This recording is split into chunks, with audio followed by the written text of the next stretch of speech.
Olin, thank you very much for joining us today. I'm sure you've mastered presenting your company in 20, 30 seconds, so can you give it a try? Sure. So LeadCrunch is an intelligent demand generation platform.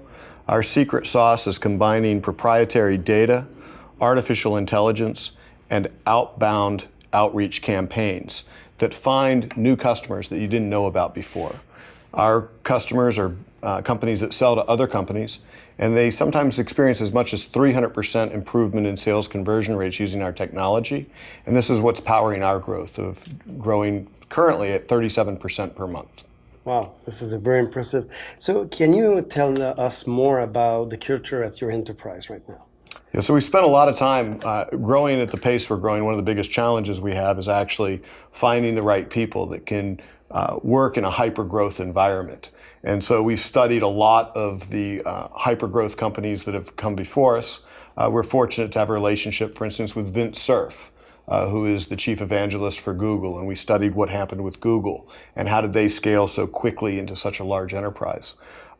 Both my founder and I came up with a mantra that we do every morning when we wake up. It's a 3-step mantra. Okay. Step 1, today, we're going to do something really hard. 2, we're going to have fun. And 3, we will win. So hard, fun, win. Hard, fun, win. Hard, fun, win. This is the way you build a great culture. The pillars of our culture were really inspired originally by the work of Daniel Pink, looking at behavioral economics, where what we strive for is a company where everyone is a master in what they do.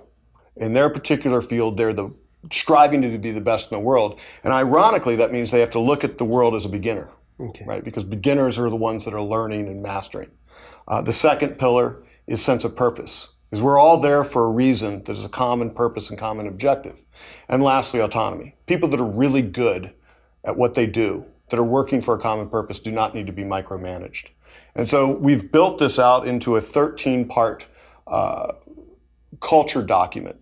And I was really proud the other day. I was in New York on business, and we have a weekly growth meeting for our team, which is all hands. And I got a text that our culture document had been completely rewritten by our team. So there's autonomy for you, right? Wow. Well, that's great. So you help creativity of your staff. We're trying to create a culture that perpetuates itself. That's great.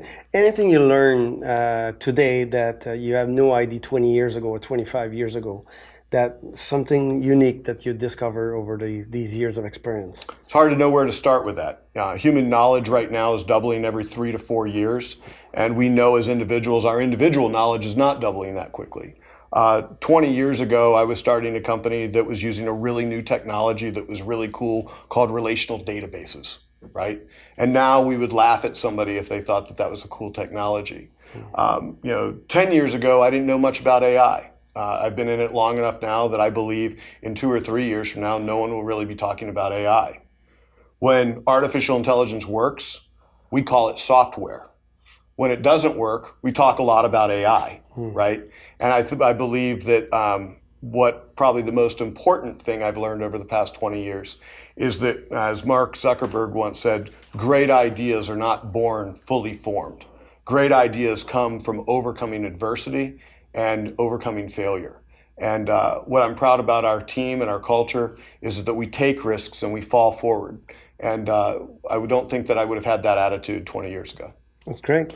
So what's your view overall? Like, there's a lot of futurists that see it very negatively in the future about AI. What's your personal view? They're wrong. Okay. AI is really about abundance. So if we think about how much more productive the world is today. We have 8 billion people on the planet that are fed better now than any time in history before. The rate of innovation is just very rapid right now, and it's accelerating. So I think that these views that we're going to somehow run out is a very dim view of humanity. And I believe that there's nothing more powerful than the human spirit. The big difference between AI and human intelligence, a couple big differences. One of them is human intelligence is inseparable. The analytic side and the emotional side are inexorably intertwined.